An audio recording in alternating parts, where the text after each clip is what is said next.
नाज़रीन तसव्वुर कीजिए, अगर अफगानिस्तान के पहाड़ों और वादियों के दरमियान किसी हॉलीवुड फिल्म की कहानी चल रही हो तो मंजर किसी ब्रेकिंग बैड जैसे टीवी सीरीज से कम ना हो। फर्क सिर्फ इतना है कि यहाँ वॉल्टर व्हाइट कोई फर्जी किरदार नहीं, बल्कि सैकड़ों हकीकी लेबॉर्टरीज में बैठे लोग हैं जो आइस, कोकेन और क्रिस्टल मैथ की शक्ल में मौत बेच रहे हैं। और ये कहानी अब किसी टीवी शो की नहीं बल्कि पूरे खित्ते के लिए एक भयानक हकीकत बन चुकी है। अफगानिस्तान की सरजमीन, जो कभी तालिबान के सख्त तरीन कवानीन और मजहबी शिद्दत पसंदी की अलामत समझी जाती थी, आज एक नए खौफनाक चेहरे के साथ दुनिया के सामने खड़ी है। वही अफगानिस्तान जो कभी अफीम के खेतों से पहचाना जाता था, अब एक बार फिर आलमी मनशियात के गढ़ में तब्दील हो चुका है। लेकिन इस बार कहानी सिर्फ पोस्ट के खेतों तक महदूद नहीं रही, बल्कि बातचीत पहुंच चुकी है जदीद लेबॉर्टरीज और खतरनाक केमिकल ड्रग्स तक। अक़वाम मुत्तहिदा के इदारे UNDP और UNODC की ताज़ा रिपोर्ट अफगानिस्तान ड्रग इनसाइट्स 2025 ने एक ऐसा इंकशाफ किया है जिसने दुनिया भर के सिक्योरिटी इदारों को हिला कर रख दिया है। इस रिपोर्ट के मुताबिक अफगानिस्तान अब सिर्फ अफीम नहीं बल्कि मसनूई मनशियात यानी क्रिस्टल मेथ, जिसे आम जुबान में आइस कहा जाता है, की पैदावार का नया आलमी मरकज बन चुका है। रिपोर्ट्स बताती हैं कि अफगानिस्तान में 2017 से 2021 के दरमियान 30 टन तक मसनूई मनशियात जब्त की जा चुकी हैं और ये सिर्फ वो मिकदार है जो पकड़ी गई है। बाकी अंदाजा लगाना भी मुश्किल है कि कितनी मिकदार आलमी मंडियों तक पहुंच चुकी है। मगरबी अफगानिस्तान के सूबों हलमंद, फरा, हरात और निमरोज में दर्जनों नहीं बल्कि सैकड़ों छोटी बड़ी लेबॉर्टरीज काम कर रही हैं जहां एफेड्रा नामी झाड़ी से मैथ तैयार की जाती है। अक़वाम मुत्तहिदा के मुताबिक इनमें से बेशतर लेबॉर्टरीज तालिबान के इल्म में हैं, कुछ उनके ज़ेरे निगरानी भी चल रही हैं। तालिबान की हुकूमत में अगरचे अफीम की काश्त पर पाबंदी आयद है, मगर दूसरी तरफ मसनूई मनशियात का ये कारोबार ना सिर्फ जारी है बल्कि तेजी से फैल रहा है। यहाँ सवाल पैदा होता है कि तालिबान हुकूमत, जो खुद को शरीयत का मुहाफ़िज़ और इस्लामी निज़ाम का अलमबरदार कहती है, वो मनशियात की इस लानत को क्यों नहीं रोक पा रही? इसका जवाब सादा मगर खौफनाक है। अफगानिस्तान की तबाहाल मईशत, आलमी पाबंदियों और इमदाद की बंदिश ने तालिबान को माली बहरान में धकेल दिया है। इन हालात में मनशियात की तजारत बहुत से मकामी गिरोहों के लिए आमदनी का अहम जरिया बन चुकी है। अक़वाम मुत्तहिदा ने खबरदार किया है कि अगर यही रुझान जारी रहा तो अफगानिस्तान न सिर्फ खित्ते बल्कि पूरी दुनिया के लिए मनशियात की सबसे बड़ी तरसीली गुजरगाह बन जाएगा और इसके असरात पाकिस्तान, ईरान, वस्ती एशिया और मशरिक़ वस्ता तक फैल जाएंगे। पाकिस्तान पहले ही इस खतरे से निमटने के लिए सरगर्म है। चंद हफ्ते कबल पाक बहरिया ने बहरा अरब में एक बड़ी कार्रवाई करते हुए तकरीबन $1 अरब मालियत की आइस और कोकेन कब्जे में ली है। 2 कश्तियों से 2.5 टन आइस और 50 किलो कोकेन बरामद की गई। ये कोई मामूली कामयाबी नहीं थी, बल्कि इसने साबित किया कि पाकिस्तान मनशियात के खिलाफ जंग में सबसे अगली सफ में खड़ा है। लेकिन सवाल यह है कि जब अफगानिस्तान की सरजमीन ही इस कारोबार की जड़ बन जाए तो क्या सिर्फ सरहदी कार्रवाइयां काफी होंगी? गुज़िश्ता बरस 2024 में तालिबान हुकूमत ने दावा किया था कि इसने पोस्ट की काश्त पर मुकम्मल पाबंदी लगा दी है और अफीम की पैदावार में 95% कमी आई है। अक़वाम मुत्तहिदा की रिपोर्ट के मुताबिक 2023 में पोस्ट की काश्त तकरीबन खत्म हो चुकी थी और सिर्फ 12,800 एकड़ जमीन पर फसल उगाई गई थी, जो 19% ज्यादा थी। लेकिन हैरानकुन बात यह है कि जहां पोस्ट के खेत सुकड़ रहे हैं वहां कीमियाई लेबॉर्टरीज भी बढ़ती जा रही हैं।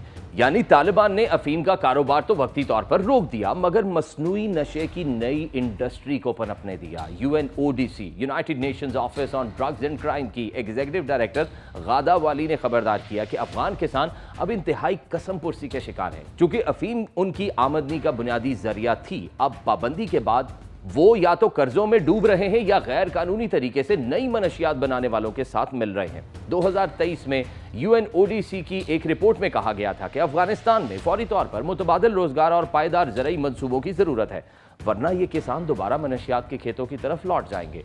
वही हुआ जिसका डर था।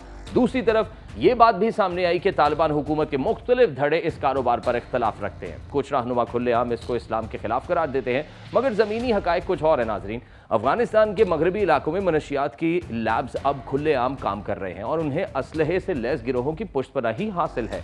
हलमंद और फरा जैसे सूबों में एक नया ड्रग नेटवर्क वजूद में आ चुका है, जो न सिर्फ मकामी बल्कि बैनुल अक़वामी स्मगलर्स के साथ बराह रास्त राब्ते में है।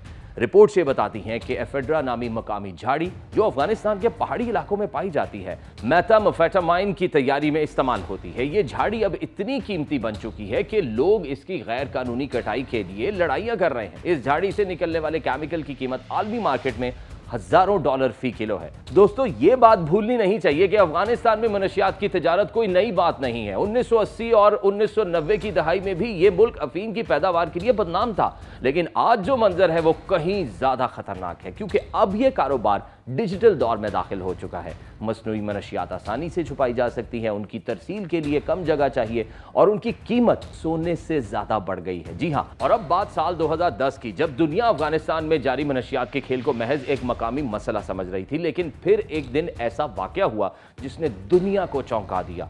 रूस की इंसदादे मनशियात एजेंसी के सरबराह विक्टर एवनोफ ने ऐलान किया कि अफगानिस्तान में मनशियात की लेबॉर्ट्रीज के खिलाफ अमेरिका और रूस ने पहली बार मुश्तरका कार्रवाई की है। जी हां, दो ऐसी ताकतें जो एक दूसरे के मुखालिफ समझी जाती हैं, वो अफगानिस्तान की सरजमीन पर एक ही मिशन के लिए इकट्ठी हो गई हैं।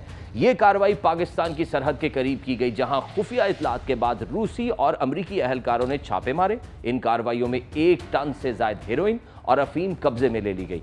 पकड़ी जाने वाली मनशियात की मालियत तकरीबन $250 मिलियन थी और ये नशा आवर मवाद वस्ती एशिया के रास्ते रूस और यूरोप भेजा जाना था। बीबीसी की रिपोर्ट के मुताबिक इस तरह का मुश्तरका ऑपरेशन अफगानिस्तान की तारीख में पहली बार किया गया था। माजी में रूस बार बार इत्तेहादी अफवाज पर इल्जाम लगाता रहा कि वो अफगानिस्तान में मनशियात की पैदावार रोकने के लिए कुछ नहीं कर रहे। रूस का कहना था कि इस गफलत की वजह से साबिक सोवियत रियासतों में हेरोइन का जहर फैल रहा है और रूस को 2.5 मिलियन मनशियात के आदी अफराद की देखभाल अकेले करनी पड़ रही है। अक़वाम मुत्तहिदा की रिपोर्ट ने यह भी इंकशाफ किया है कि अफगानिस्तान के मगरबी सूबों में जहां ये लेबॉर्ट्रीज कायम है, वहां तालिबान के बाज मकामी कमांडर्स खुद उन पर कंट्रोल रखते हैं। वो उनसे हासिल होने वाली आमदनी से अपने जंगी अखराजात पूरे करते हैं। इस कारोबार से जितना नुकसान अफगानिस्तान के इखलाकी ढांचे को पहुंच रहा है, उतना ही खतरा पड़ोसी मुल्कों की सिक्योरिटी को भी लाहक हो गया है। अब अगर बात की जाए आलमी मंजरनामे की, तो मगरबी ममालिक खास तौर पर यूरोप और अमेरिका में अफगानिस्तान से आने वाली आइस की मिकदार में इजाफा रिपोर्ट किया जा रहा है। अमेरिकी सदर डोनाल्ड ट्रंप ने तो यहां तक ऐलान किया कि अफगानिस्तान, बोलिविया, बर्मा, कोलंबिया और वेनेजुएला को उन ममालिक की फहरिस्त में शामिल किया जा रहा है जो गुज़िश्ता 12 माह के दौरान बैनुल-अक़वामी इंसदादे मनशियात मुआहिदों पर अमल करने में अमलन नाकाम नजर आए। ये कहानी महज मनशियात की नहीं, ये कहानी एक पूरी नस्ल के मुस्तकबिल की है। ये कहानी उस खित्ते की है जो मुसलसल जंग, भूख और गुर्बत के शिकंजे में फंसा हुआ है। जब तक दुनिया खास तौर पर इलाकाई ममालिक तालिबान हुकूमत पर मनशियात के खात्मे के लिए मुश्तरका दबाव नहीं डालेंगे, ये जहर फैलता रहेगा। अगर आपको ये वीडियो पसंद आई हो तो इसको लाइक करें, कमेंट में अपनी राय जरूर दें और मजीद सनसनीखेज आलमी एक्सप्लेनर्स के लिए चैनल को सब्सक्राइब करना बिल्कुल ना भूलें। आखिर में बस इतना समझ लीजिए कि तालिबान ज़ेरे इक़्तिदार अफगानिस्तान आज दोबारा तारीख के उसी खतरनाक मोड़ पर खड़ा है जहां से कभी वो दुनिया को जहर फराहम करता था।